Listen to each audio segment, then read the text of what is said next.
अगर शिव महापुराण की कथा आपकी चित्त वृत्ति में अगर एक बार बैठ गई तो तुम्हें फिर दूसरे की सुनने की एक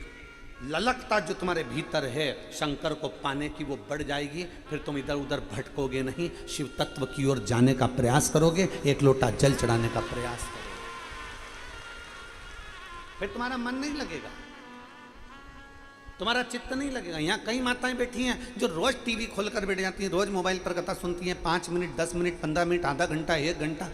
रोज उनका नियम है कि मुझे कथा श्रवण करना है, और कथा सुनने का फल मिलता भी है। बाबा कुबेर भंडारी के उस कुबेरेश्वर बाबा की एक आनंदमय कथा का रसतत्व तुमने श्रवण करना प्रारंभ करा है, उस दिन के बाद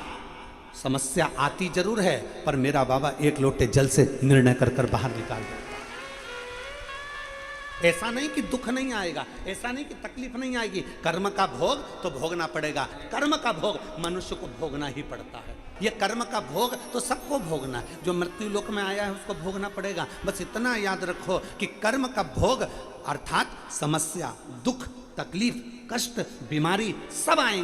आएंगे पर आपका एक लोटा जल चढ़ाते चढ़ाते चढ़ाते चढ़ाते तुम्हें मालूम नहीं पड़ेगा कि तुम्हारी बीमारी कब चली गई, तुम्हें मालूम नहीं पड़ेगा कि तुम्हारा दुख कब चले गया, तुम्हें मालूम नहीं पड़ेगा कि तुम्हारा कष्ट कब चले गया, तुम्हारी तकलीफें कहाँ गई। नहीं, दिल पर हाथ रखकर विचार करना कि हमने जब से शिव पुराण सुनना चालू करी तब से हमारे जीवन में कितना बदलाव आया है,